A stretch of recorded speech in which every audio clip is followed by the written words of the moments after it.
Je vois bien qu'on est tous un peu fatigués. Mais le Seigneur nous renouvelle par sa grâce. Amen. Il nous renouvelle.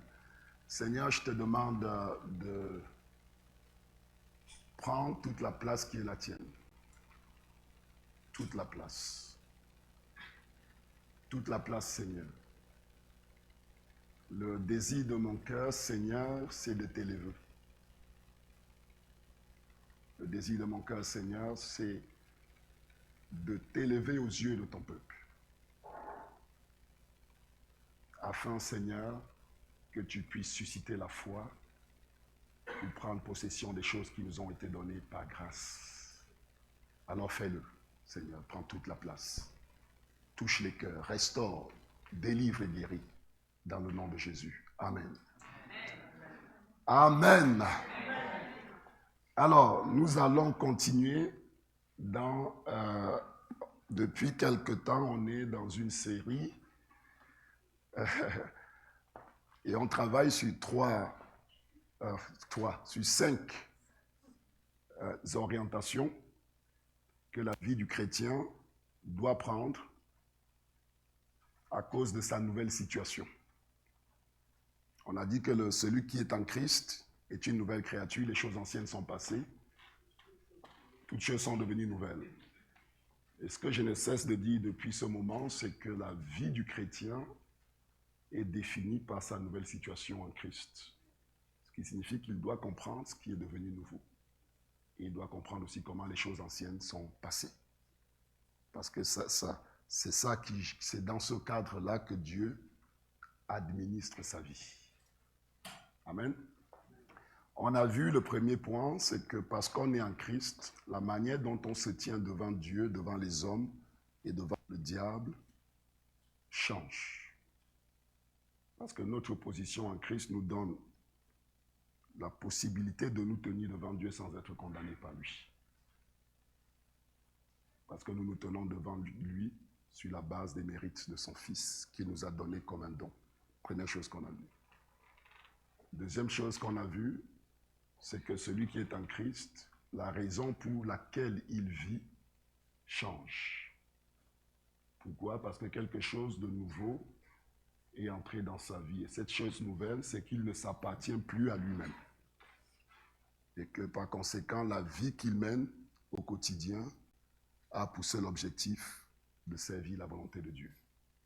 C'est le deuxième point qu'on a vu. Le troisième point qu'on a vu, c'est que non seulement ce que le chrétien qui est en Christ doit se voir comme quelqu'un qui est au service de Dieu et qui ne vit que pour ça, mais la manière dont il voit le monde aussi change.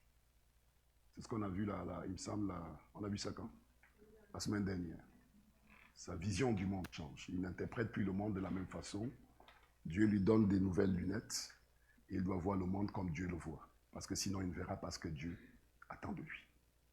Ce renouvellement de l'intelligence est nécessaire pour qu'il soit transformé, pour discerner la volonté de Dieu.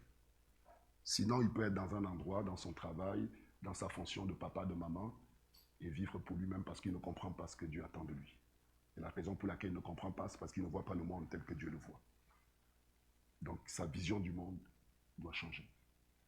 Et aujourd'hui, ce qu'on va voir, qui est très important, c'est que la manière de vivre du chrétien change également. Il doit apprendre à vivre d'une nouvelle façon à cause de ce qui a changé par rapport à sa position en Christ. J'ai été amené à prier pour des jeunes dans un événement. Donc, et puis j'écoutais des jeunes chrétiens. Et puis j'écoutais leur demande de prière. 70% du temps, la demande de prière, c'est « J'aime le Seigneur, je veux vivre pour lui, je veux marcher pour lui, mais je n'arrête pas à tomber dans le péché. » Ouais. Des jeunes qui avaient l'impression de ne pas pouvoir avoir une marche constante de sanctification vers Dieu et d'engagement. Et d'être tout le temps à retomber dans les mêmes péchés. C'était ça la demande de prière. Ce dont on va parler dans les instants qui vont suivre, c'est qu'est-ce que la mort de Jésus à la croix a apporté de nouveau qui me permet de vivre une vie de sanctification. Ouais. Parce que notre situation en tant que chrétien a changé. Et l'impact de ce changement concerne aussi notre façon de vivre. Okay. On va voir dans le texte, hein, comme d'habitude, vous allez voir que Dieu a fait quelque chose capable de nous libérer de nos addictions.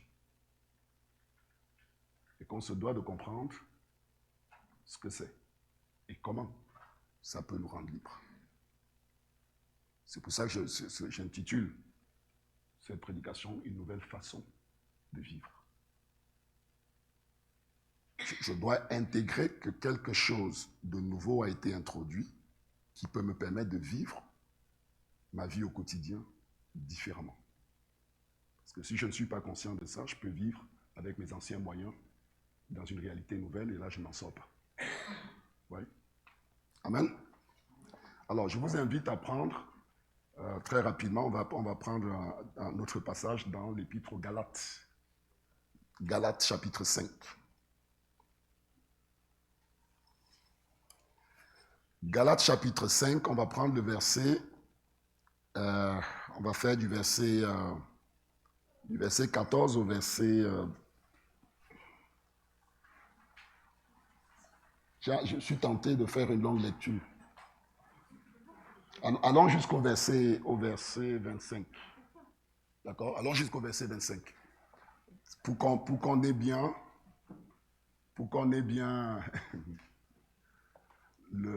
Écoutez bien ce qu'on va lire, parce que ce qu'on enseigne n'a de force que si c'est conforme à la parole de Dieu. Ouais. Si je viens ici pour parler de technique, de machin, de trucs comme ça n'a pas beaucoup d'intérêt. Ce qu'on enseigne n'a d'intérêt que si elle est conforme à ce que Dieu dit, parce que c'est ça qui engage Dieu. Et ce que Dieu dit, il l'honore. Ce que Dieu dit, il l'honore. Il y a une expérience qui m'a marqué à jamais. Que dans un, je ne sais pas s'il faut appeler ça une rêve ou une vision, j'ai entendu une voix me dire, si tu es capable de croire à ma parole, toute ta vie, elle te fera vibrer. Toute ta vie. Si on est capable de croire Dieu sur parole quand il parle, de croire que ce qu'il dit est vrai,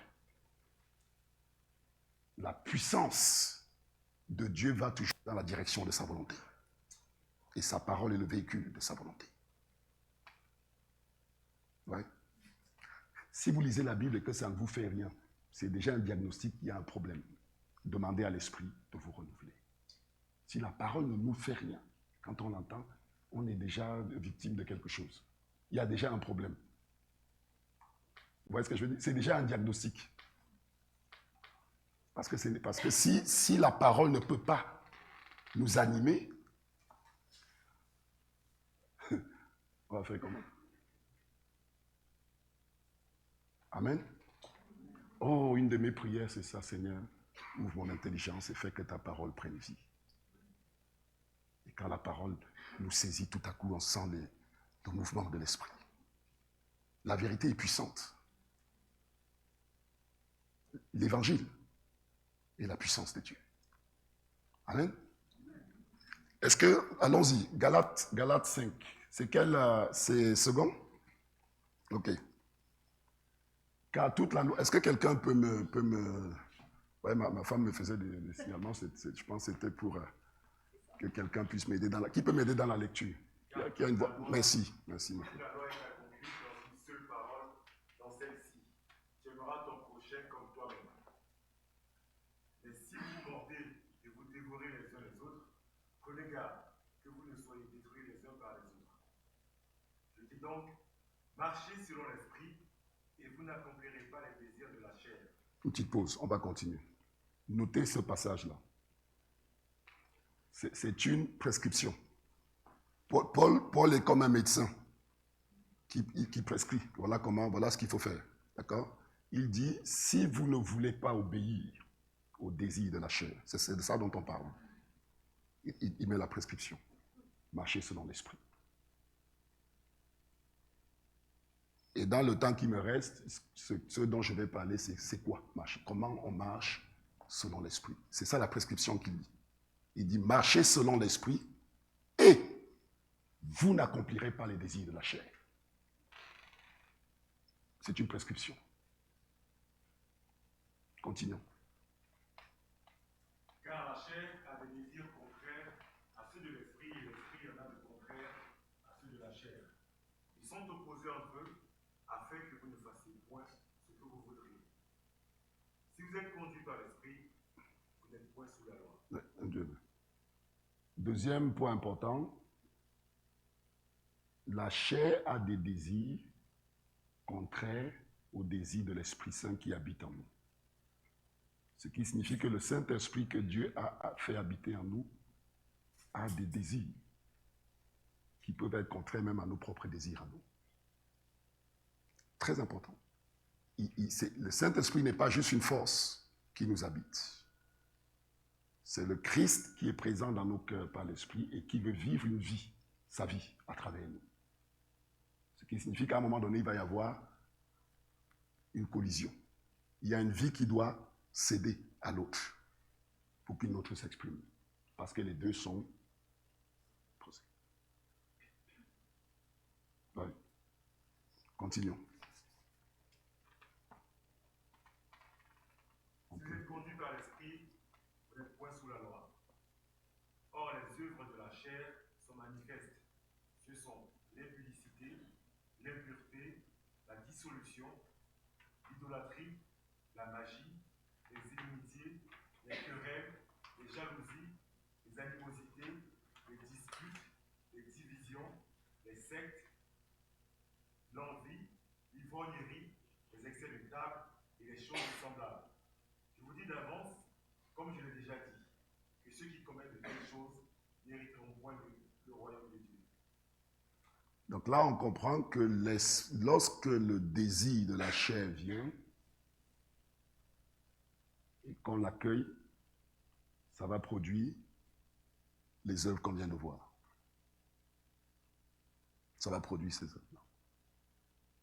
Donc il y a quand on manifeste certaines œuvres qui sont de la chair, c'est parce que à un moment donné, on a accueilli le désir de la chair par rapport à celui de l'Esprit Saint. Ouais. Je veux qu'on aille à la racine des choses. Parce que tous les péchés qui sont listés ici obéissent au même principe. Au même principe. Il n'y a pas une solution pour chaque type de péché. C'est le même principe qui s'applique à la racine. Ok, continuons. Mais le fruit de l'esprit, c'est l'amour, la joie, la paix, la patience, la bonté, la bénignité, la fidélité, la douceur, la tempérance. Amen. On n'est pas contre ces choses. Voilà. Et là, il montre le fruit que produit le désir de l'esprit. Là, je vais vous poser une question importante. Est-ce que vous avez déjà vu, honnêtement, est-ce que vous avez déjà vu un homme croyant qui a ces qualités? Honnêtement, ne faites pas une réponse théologique. Est-ce que vous avez déjà vu un homme croyant? Oui? Très bien. Donc la question que ça pose, c'est en quoi c'est différent ici, le fruit de l'esprit? Qu'est-ce qui est différent là? Pourquoi il faut l'esprit pour produire quelque chose que n'importe qui est bien, qui a une bonne morale, peut produire? Ouais, ça pose une question. Et quand on regarde la chose comme ça, on dit, finalement, ouais, en fait, c'est quoi? Mais il suffit d'introduire quelque chose pour que ça change. Il suffit d'introduire quelque chose. Même deux choses. Une chose d'abord. Celui auquel vous pensez, dont vous dites qu'il a ses qualités sans être chrétien. D'accord? C'est parce que vous considérez ses qualités de façon relative. Il a plus de patience qu'un tel. Il a plus de patience qu'un tel. Il a plus d'amour qu'un tel. Or, ce comportement qui nous est présenté ici, il est présenté face aux exigences de Dieu. Il s'agit de l'amour tel que Dieu comprend l'amour. Ce n'est pas l'amour tel que nous, on le comprend. Ce n'est pas l'amour où j'aime les gens parce qu'ils sont aimables. Et puis quand ça ne va pas, moi, je n'aime pas un tel. Donc, je peux être bon si j'ajuste, si j'ai ma propre morale, qui est meilleure que... C'est comme les pharisiens. Je suis meilleur que toi parce que je jeûne tous les jours que tu ne le fais pas. D'accord? Je paye la dîme de tout, tu ne le fais pas, donc je suis meilleur que toi. C'est relatif. Mais le meilleur des pharisiens devant le Christ est le pire des pécheurs. Parce que l'exigence de sainteté que Dieu attend de l'homme, aucun homme ne peut le produire. Donc quand on parle du fruit de l'esprit ici, il s'agit de ce que Dieu produit dans la vie d'un homme qui s'est soumis à lui. Ce n'est pas juste du comportement dont il est question, c'est la source de ce fruit. C'est la disposition du cœur qui a produit ce fruit. Et c'est son positionnement devant Dieu. Vous êtes avec moi? C'est ce qui fait la différence entre l'évangile et toute forme de développement personnel. Vous savez qu'on peut rendre quelqu'un meilleur autrement qu'avec l'évangile. Voilà. Mais ça ne changera pas son cœur vis-à-vis de Dieu. Or, ce dont il est question ici, c'est Dieu, devant Dieu qu'on se tient, pas devant les hommes. Amen. Continuons la lecture, ce n'était pas ça mon propos. La loi n'est pas contre ces choses. Ouais. Ceux qui sont à Jésus-Christ ont crucifié la chair avec ses passions et ses désirs. Arrête-toi là, Jean-Camille, merci beaucoup. Écoutez maintenant, après on va passer à un autre sujet.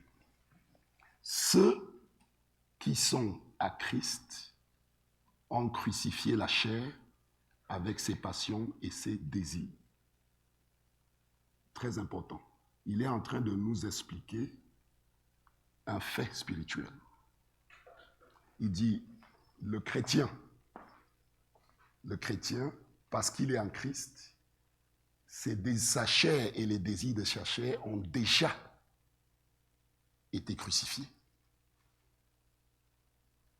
Le désir qu'il a de péché, que ce soit dans l'impureté sexuelle, tout ce qu'on vient de lire, la jalousie, les machins, ce passage nous dit que ce désir a déjà été neutralisé en Christ. C'est un fait.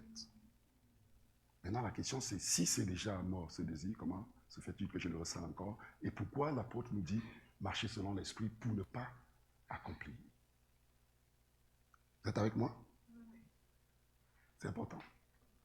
Là, on est en train de voir quoi? On est en train de... Je vais poser le truc et puis on va avancer. Quand il dit que ceux qui sont à Christ ont crucifié la chair et ses désirs, je reprends ma métaphore du médicament et du patient. Ce qu'il est en train de dire, c'est que le médicament qui vous a été donné, a déjà vaincu la maladie dont vous souffrez dans le laboratoire. Il dit c'est déjà fait. Maintenant, il prescrit comment faire en sorte que les effets de ces médicaments se produisent. Il dit marchez selon l'esprit. Et vous n'accomplirez pas les désirs de la chair. Il montre d'abord ce qui a été fait. N'oubliez pas quand on a vu les 3 L, où je vous parlais d'abord, lui seul, d'abord. À chaque fois que vous voyez une parole dans la Bible qui nous exhorte à faire quelque chose, il faut toujours se demander qu'est-ce que Jésus a fait pour que ce soit possible d'obéir. C'est toujours comme ça que ça marche. Parce que ce que Dieu nous demande, il le demande parce qu'il nous a mis en Christ. Il a donné les grâces en Christ qu'il nous demande de vivre. Donc là, Paul rappelle que ceux qui sont à Christ ont crucifié la chair avec les désirs dont il est question, il dit. C'est dit, ils sont crucifiés. On va le revoir dans Romains 6. Et je ferai une petite mise en scène pour l'expliquer. Mais on va le revoir dans Romains 6 parce que c'est important. Vous êtes avec moi? Ok. Du coup, on a...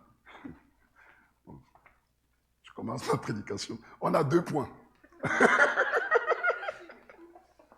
On a 2 points. Mais ne vous inquiétez pas, je vais aller vite. On a 2 points à traiter. Première chose, comment est-ce que le désir de la chair a été neutralisé? Comment la mort de Jésus, il y a 2000 ans, a-t-elle neutralisé le désir que moi je ressens aujourd'hui? Premier truc qu'on va regarder. Et deuxièmement, comment marcher selon l'esprit? Jonathan, Steven, venez, s'il vous plaît.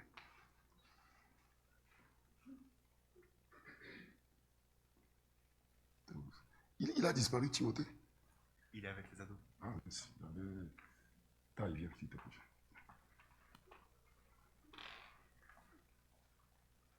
Est-ce qu'on peut projeter Romains 6?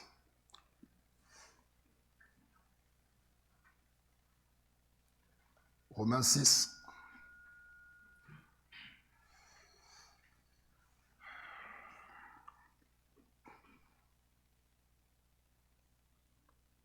Est-ce que jusque-là vous êtes avec moi?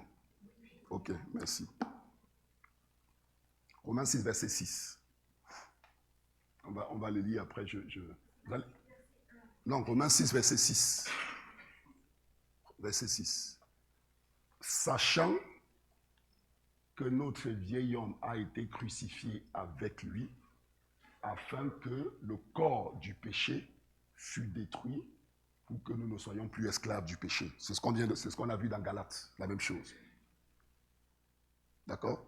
Que notre vieil homme a été crucifié avec lui. Pour quelle raison? Pour que nous ne soyons plus esclaves du péché, mais surtout pour que le corps du péché soit détruit.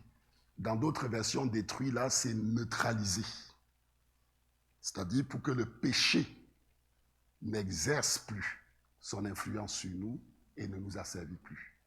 Je voudrais vous expliquer c'est en quoi est-ce qu'on dit esclave du péché. Je voudrais expliquer ce que ça signifie être esclave du péché pour qu'on comprenne mieux ce que signifie qu'on a été affranchi de cet esclavage par la mort.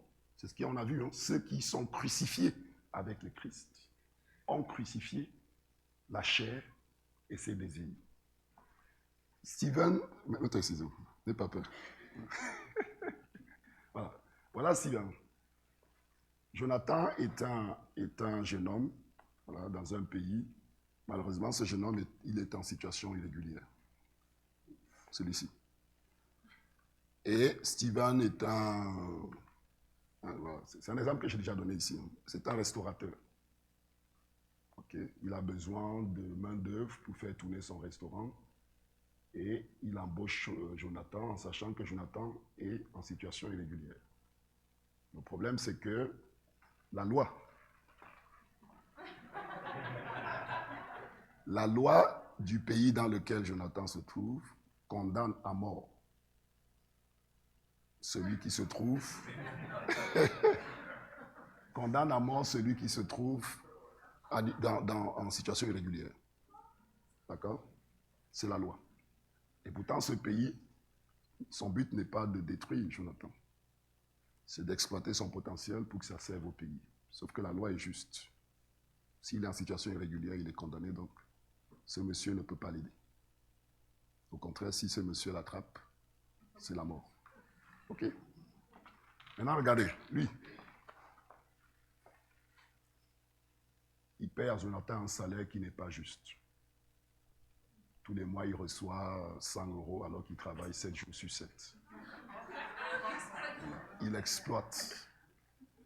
Et du coup, Jonathan est obligé, pour survivre, d'aller s'impliquer dans des trafics, des choses comme ça. Ok? Oui, oui. Et deuxième problème, c'est quoi? C'est que si Jonathan décide, moi je vais m'échapper, il lui dit, tu t'échappes, je te dénonce aux représentants de la loi et c'est la mort. Est-ce que vous comprenez que ce monsieur, du coup, est esclave de celui-ci? Est-ce que vous voyez la force? La force de cet esclavage, ce n'est pas juste les muscles de lui, c'est la force de la loi. C'est-à-dire que même lui, il n'a pas besoin de s'agiter, il n'a pas besoin d'être musclé. Il dit, si tu sors de là, j'appelle la police et on te prend et c'est la mort. Il le tient en esclavage en étant assis, couché sans rien faire. Il laisse les portes ouvertes, ce monsieur ne peut pas s'échapper. Pourquoi? Parce que la puissance du péché, c'est la loi. La loi exploite la condamnation de Jonathan pour lui mettre une forme d'esclavage dont il ne peut pas se défaire ni dans ce monde, ni dans le monde à venir. Parce que cette loi s'applique ici et dans le monde d'après. Est-ce que vous imaginez le type d'esclavage que ça signifie? Ce jeune homme est esclave du péché. Il ne peut pas. Comment il peut sortir de cette équation? Dites-moi. Il est irrégulier, d'accord? La loi ne changera pas. La loi ne changera pas. Il est condamné à mort, c'est comme ça. Ok? Ce monsieur ne le lâchera pas. Il fait tourner son restaurant pour 100 € par mois, il ne le lâchera pas. C'est comme ça. Donc, dites-moi comment on peut l'aider. Est-ce qu'il peut sortir? Par quel moyen? Faites-moi des propositions. Par quel moyen peut-il sortir de ça? Qui va le sortir? C'est illégal. Le sortir de quelle manière? Quelle solution? C'est ça qui m'intéresse. Quelle solution qui respecte? Attention, ce monsieur contrôle. C'est pas légal. Comment quelqu'un qui est régulier peut-il se marier? À l'instant où il se pointe, parce qu'il pour ça, il faut qu'il se pointe devant la loi. À l'instant, il se pointe devant la loi. Je parle pas d'une loi où on dit, OK, bon, on va faire une exception. Hein. Voilà, je parle pas. Voilà, je parle d'une loi. La loi de Dieu, elle émane de sa juste nature. Elle ne change pas. C'est l'expression de sa sainteté. Oui. Aide-nous, aide-le. Comment on le sort d'ici? Oui. Aïe, la loi est supérieure à tout. Quel que tu vas trouver qui est supérieur qui triomphe de la loi? Mais la grâce, s'il y a une grâce, elle ne peut venir que de la loi. Elle ne peut venir que de celui qui donne la loi. Lui-même, attention, celui qui donne la loi veut qu'il soit libre. Le problème, c'est pas il veut. Mais il ne peut pas changer cette loi. Mais s'il se soumet à la loi, c'est la mort. À qui? Aussitôt qu'il se présente pour dire je vais être glacé, on le saisit. Puisqu'il a frein à la loi. On est d'accord. Ouais. Est-ce qu'on est d'accord, à moins que quelqu'un trouve une solution, est-ce qu'on est d'accord que ce jeune homme, s'il meurt, l'histoire s'arrête? Il n'y a plus de problème, mais ça s'arrête. Oui.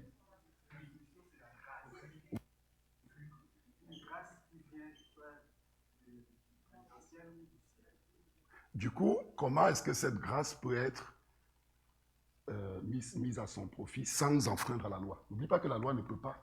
On ne peut pas changer que celui qui a en irréalité doit mourir. On ne peut pas. Il obtient quoi? Mais Mais est-ce qu'on est d'accord que cet homme est foutu? On est d'accord? Voilà. Fichu, comment on dit? J'ai dit quoi? Il est fichu. Maintenant, regardez comment le Seigneur va aider ce...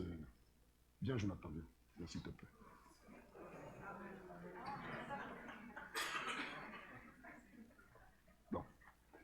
Donc le roi qui a fait cette loi, qui voudrait aider ce jeune homme,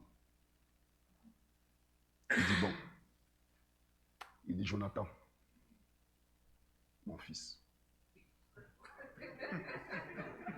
C'est compliqué mon histoire. Parce qu'on on a deux Jonathan. Non, va, c'est pas mal. Laurent, viens. C'est bien. Non, ça va me compliquer le... Non, tu vas voir, ça me complique la chose. Laurent. Du coup, ça fait Laurent, ma fille. C'est pas ça marche. On va avec Laurent, ma fille. Ouais, ok. Ouais. Non, c'est parce que... bon, voilà ce qu'on va faire. Ce jeune homme doit mourir. Tu prendras sa place. Tu prendras sa place. Attendez, tu prendras sa place. D'accord?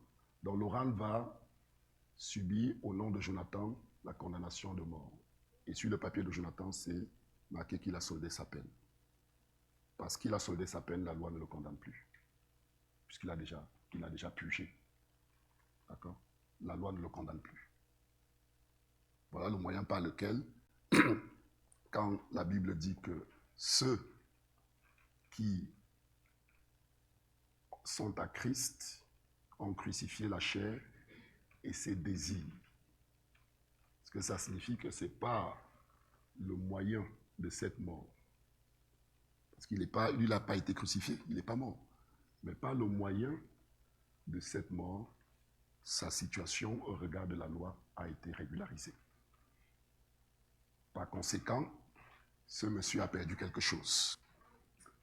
Il n'a plus de pouvoir sur lui. D'accord? Deuxième chose importante, ça veut dire que ce jeune homme, désormais, la loi n'est plus contre lui, la loi est pour lui. Il peut porter plainte contre cet homme. Est-ce que vous comprenez? Il peut porter plainte contre cet homme. Ok? Maintenant, remettons ça dans le contexte de la Bible. Après, on va lire les passages qui oui.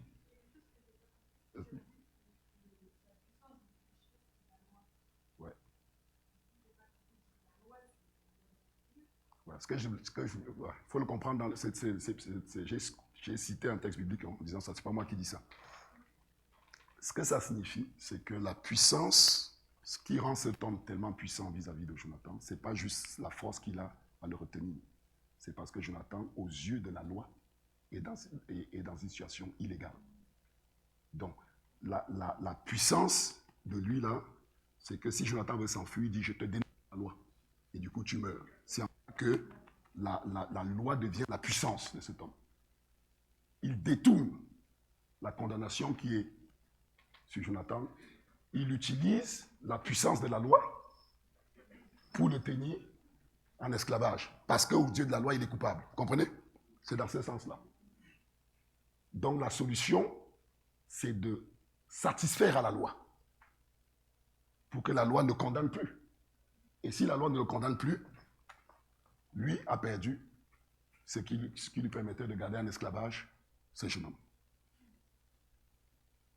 Donc la mort de Jésus et notre union à sa mort a neutralisé le péché et ses désirs vis-à-vis de nous.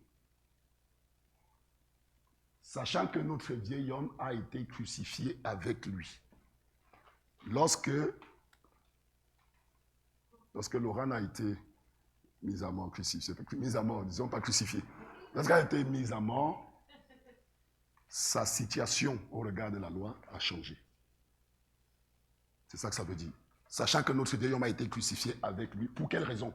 Afin que le corps du péché soit détruit, ce qu'on appelle soit neutralisé, pour que nous ne soyons plus esclaves du péché. Est-ce que vous êtes avec moi? Est-ce que vous avez suivi? Ok. Gardez ça, restez là, s'il vous plaît. Juste en venant. Gardez ça en tête. Maintenant, comment est-ce qu'on marche selon l'esprit? C'est ça qui nous intéresse. Ok. Est-ce qu'on peut prendre, on est dans Romains 6, passons au verset 11. Passons au verset 11. Regardez. Il y a deux choses qui sont du ressort de notre ressort. D'accord? Dieu a fait quelque chose pour nous. Il nous a libérés de cet esclavage, première chose. Et deuxième chose, il nous a donné son esprit. Et cet esprit est capable, n'oubliez pas ce que je vous ai dit, toute la démonstration que je viens de faire ici, c'est au laboratoire que ça s'est passé. Jonathan n'a rien vu. C'est des papiers qui ont été signés. Il n'est pas mort, il n'est pas allé à la croix, des papiers ont été signés. comme Jésus est mort à la croix, les papiers ont été signés nous concernant. Et ce document lui a été remis lorsqu'il a reçu la grâce présidentielle dont on parle. Cette grâce présidentielle n'est possible que parce qu'il y a eu cette transaction. C'est pour ça que je n'acceptais pas la proposition sans qu'on me dise que la loi d'abord doit être satisfaite. D'accord? Mais la grâce, elle est basée sur cette transaction, sur le fait que la loi a été satisfaite parce qu'il a été mis à mort. Donc, ce n'est pas la même notion de grâce que celle qu'on connaît. D'accord? Ce n'est pas la même notion de grâce. C'est une grâce qui a coûté à celui qui accorde la grâce. Ce n'est pas quelque chose qu'on fait comme ça. Quelqu'un a fait du mal, puis un président vient dire allez, on le libère comme ça. Ouais. J'en étais où? Donc, tout ça, c'est fait au laboratoire. Jonathan n'a rien dit. Maintenant, on passe maintenant à l'expérience. Donc, Jonathan, on lui donne ce nouveau statut, je suis libre. Parce que je suis libre et que je suis, écoutez bien, et que je suis libre parce que quelqu'un est mort à ma place. Maintenant, le président de ce pays lui dit, Jonathan, maintenant, je te libère de ça, sauf que la vie que tu vas vivre à partir de maintenant ne peut plus être ta vie, mais la vie de Laurent. Tu vas vivre sa vie et non plus ta vie, parce qu'elle a donné sa vie pour toi.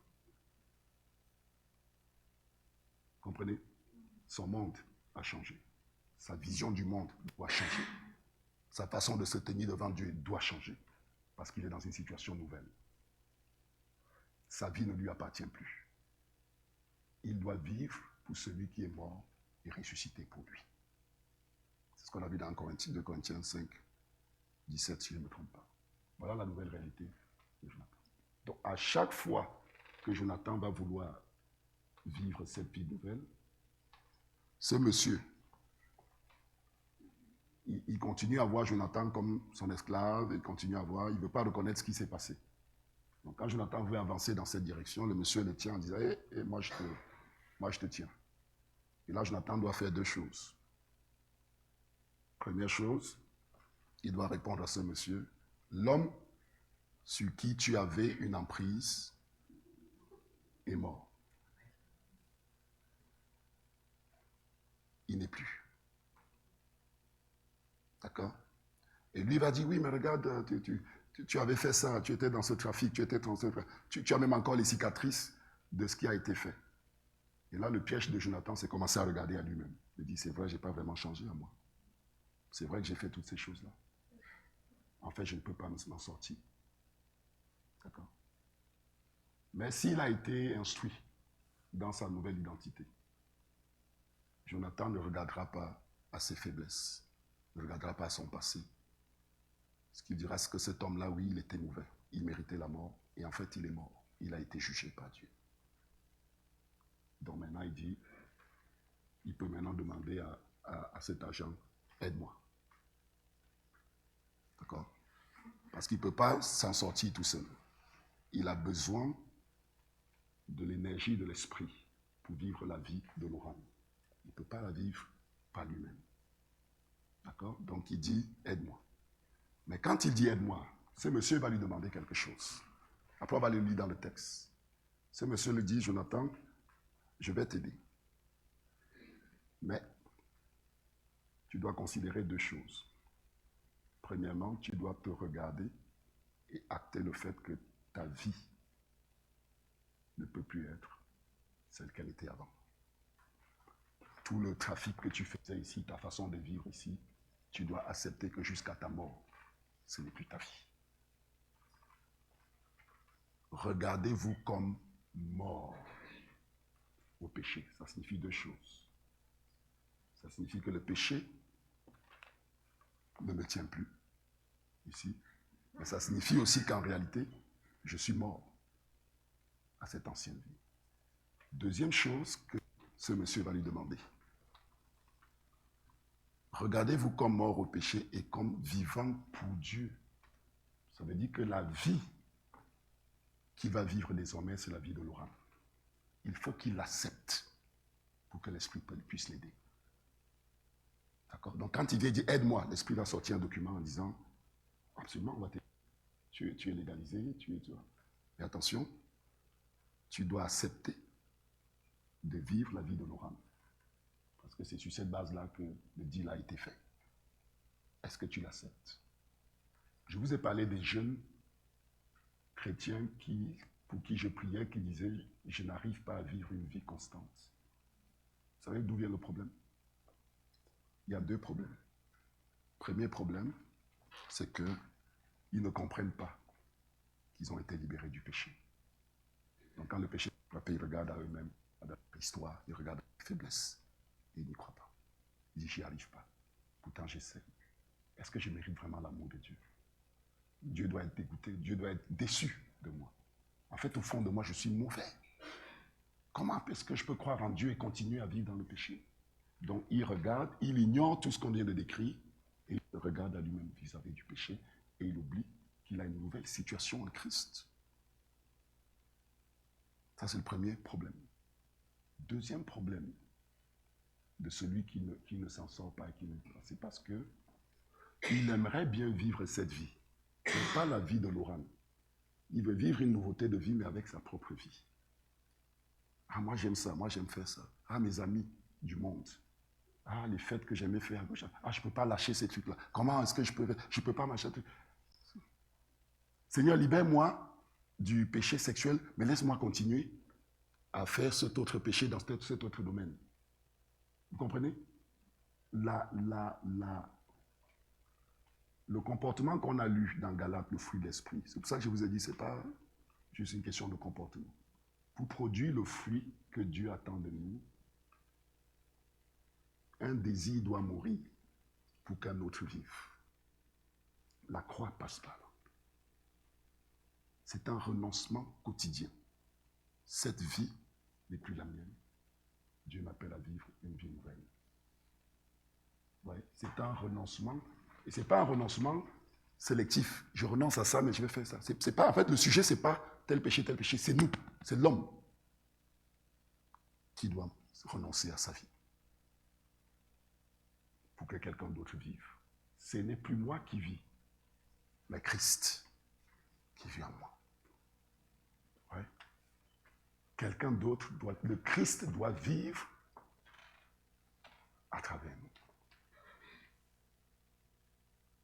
Est-ce qu'on peut continuer dans ce... Donc, ainsi, là, je reprends les 2 choses. Gardez à l'esprit. Comment on marche selon l'esprit? Quelle est notre partie? C'est l'esprit qui neutralise. Aussitôt que Jonathan dit oui, je vais faire ça, lui a le pouvoir de neutraliser les péchés. Pourquoi? Parce que, je reprends l'exemple du médicament, lorsque je vais voir le médecin et qu'il me prescrit, tu prends ça tous les jours. J'ai un ami qui doit, il a un problème de rein, c'est ça, la dialyse. Quand on fait de la dialyse, c'est un problème de rein? Merci. Je pense qu'il doit être dialysé 2 ou 3 fois par semaine. 3 fois par semaine. Ok. Donc vous comprenez que sa vie a changé. S'il veut vivre, il doit vivre d'une certaine façon. Il doit organiser sa vie autour de ça. S'il veut vivre. Ouais. Et pourquoi? Parce que, je reviens à ce que je disais, le médicament existe déjà. Maintenant, il faut la prescription. Il faut suivre la prescription. Il faut suivre la prescription. Donc, le Saint-Esprit a déjà, et ça c'est dans Romains 8, je ne sais pas le verset, peut-être verset 12, où la Bible dit, si vous marchez selon la chair, vous mourrez, mais si par l'Esprit vous faites mourir ce qui est charnel en vous, vous vivrez. C'est l'Esprit qui fait mourir ce qui est charnel en termes d'expérience. Le désir qu'on ressent pour la chair, c'est l'Esprit qui vient neutraliser. Pourquoi l'Esprit est capable de le faire? Parce qu'au laboratoire, ça a déjà été fait à la croix. Parce que ça a déjà été fait à la croix, au laboratoire. Donc quand il prend la prescription, ça fait son effet. L'Esprit est capable de faire mourir le désir que j'ai de péché. L'addiction que j'ai au péché, l'Esprit a le pouvoir de le neutraliser. Mais il va me demander 2 choses tout le temps. La vie ancienne est passée. Et tu dois accepter de vivre de tout ton cœur, volontairement. Tu dois soumettre ton corps comme instrument de justice à Dieu. C'est 2 choses que l'Esprit demande. Et c'est là qu'on bloque. C'est là que ça ne marche pas pour nous. Ce n'est pas que l'Esprit n'est pas puissant. Ce n'est pas que le médicament n'a pas été fait à la croix. Parce qu'on ne veut pas suivre les prescriptions qui nous ont été données. On ne veut pas prendre nos médicaments correctement. Et Dieu dit, ça ne marche pas. C'est pas que ça ne marche pas. Vas-y.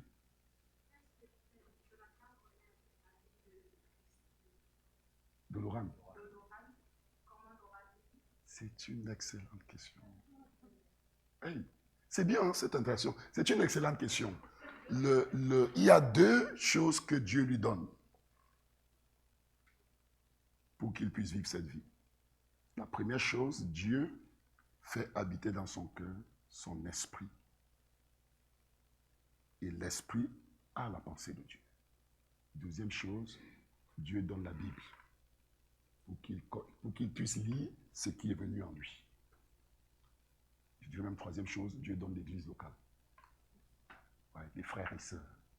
Donc, Dieu lui donne les moyens de connaître la vie de Laurent pour qu'il puisse la vivre. Ouais. Voilà pourquoi je disais que si la vie de Laurent ne lui parle pas, je disais tout à l'heure que si la parole de Dieu ne nous fait rien, ne nous touche pas, ne nous fait rien, comment voulez-vous que tout ça fonctionne? Du coup, je ne sais même plus. Je disais, vous m'avez souvent entendu dire que là, on ne peut servir Dieu que dans la mesure de ce qu'on connaît de lui. Si je ne connais pas la vie qu'il m'appelle à vivre, comment voulez-vous que je la vive? Je ne peux pas la vivre. Il y a d'autres questions? Non? Ok. Maintenant, lisons pour finir. Je ne veux pas vous garder longtemps. Hein? Laisse-les là.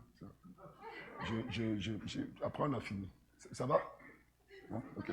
Donc, continuons. Est-ce qu'on peut continuer? Continuons le passage. Attendez, je vais voir. C'est quoi la verset 11?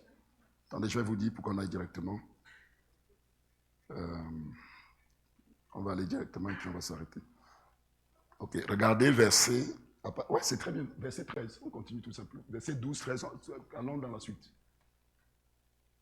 Que le péché ne règne donc point dans vos corps mortels et n'obéissez pas à ses convoitises. Pourquoi? Parce que vous avez été régularisés. Ouais. Qu'à chaque fois la Bible nous dit de quelque chose, faites ceci, ne faites pas ceci, c'est parce que quelque chose a été fait avant. Et si on ne comprend pas ce qui a été fait avant, ben on va chercher à faire ça par la chair. Ouais. S'il commence à dire, oui, maintenant je ne veux plus me soumettre à toi, et qu'il ne prend pas en considération tout ce qu'il il est toujours dans le même contexte. Dans sa tête, il est toujours dans les mêmes limitations, il est toujours dans les mêmes liens, il est toujours dans la même servitude, parce qu'il ne prend pas en considération sa nouvelle situation. Ouais. Est-ce qu'on peut continuer? Ne livrez pas vos membres au péché comme des instruments d'iniquité. Mais, là il est face à ce monsieur, mais donnez-vous vous-même à Dieu. Livrez vos corps comme un sacrifice vivant. Donnez-vous vous-même à Dieu. Et c'est ça qui fait que c'est un sacrifice. J'ai entendu un pasteur qui utilise une image que je trouve bien. Il dit, quand on est marié, on s'appartient mutuellement. C'est comme ça que la Bible dit. Le corps de l'homme appartient à la femme, on s'appartient mutuellement. Donc légalement, on s'appartient. Mais, chacun dans le couple, s'il doit y avoir de l'amour, ce ne sera possible que si chacun décide de donner cet amour librement. Le fait qu'on soit marié n'impose pas l'amour qu'on s'aime. Ouais, pas parce qu'on est marié car... non. Ah, si c'était comme ça, ce serait facile. Ouais. Chacun doit quand même, alors que c'est déjà mon épouse, elle doit d'elle-même sans contrainte me donner son amour. Ouais. C'est ça qu'il dit ici. Que tu es régularisé, tu appartiens déjà à mon... Tu as la citoyenneté, tu es déjà très bien. Mais ton corps doit être donné pour que Laurent vive à travers ton corps. Tu dois vivre sa vie. Tu dois accepter que ton corps serve librement. Librement.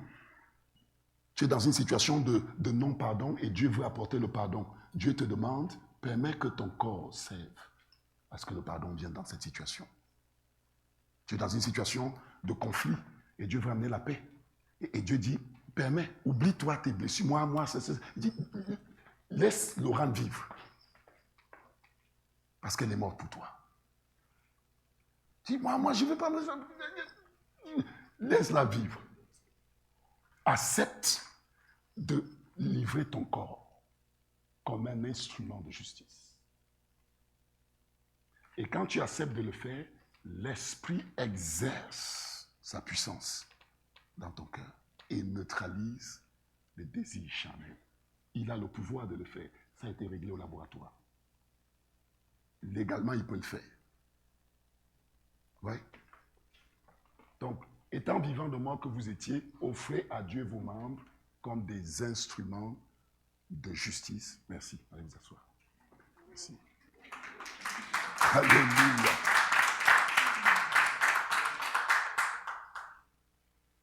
Amen. On va finir, on va s'arrêter là.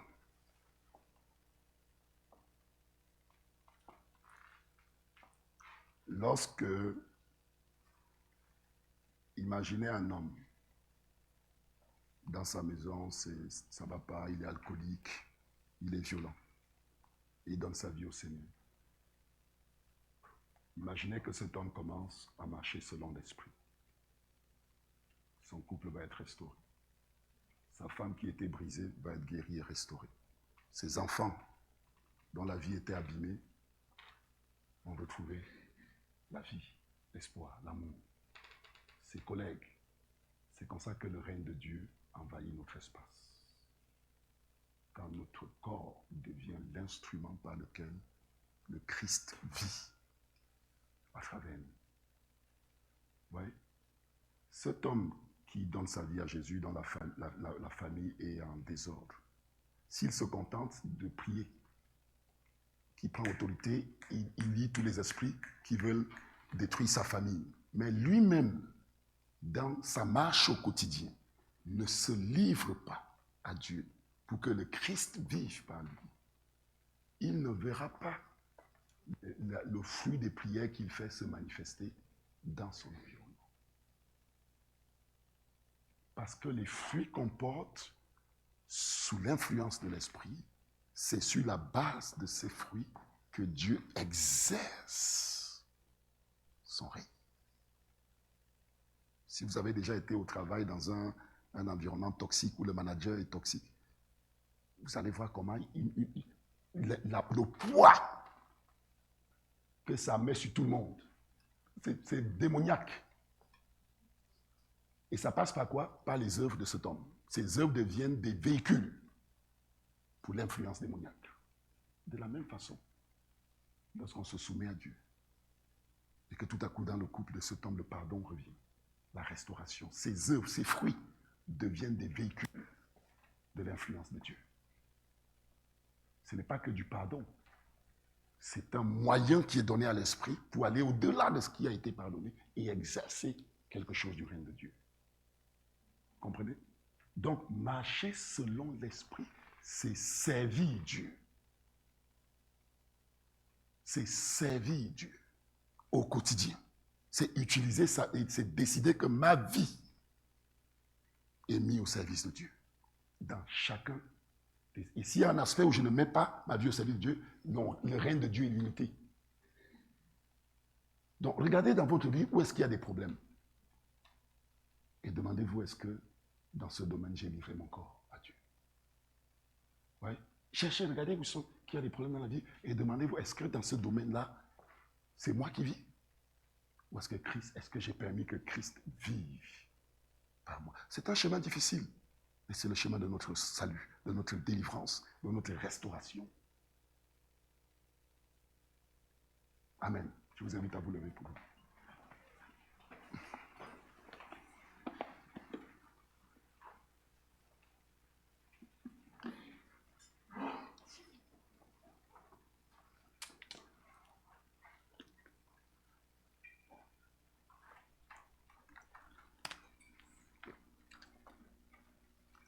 Seigneur, merci. Ne permets pas que ta parole Seigneur, soit enlevé de nos cœurs aussitôt qu'on sort d'ici. Parce que c'est la manière de travailler du diable. Ces semences qui tombent au bord de la route, dont la parole nous dit que c'est ceux qui ont entendu l'évangile, mais qui ne l'ont pas compris. Mais permets, Seigneur, que nous agissions immédiatement sur la base des choses qui nous ont été données.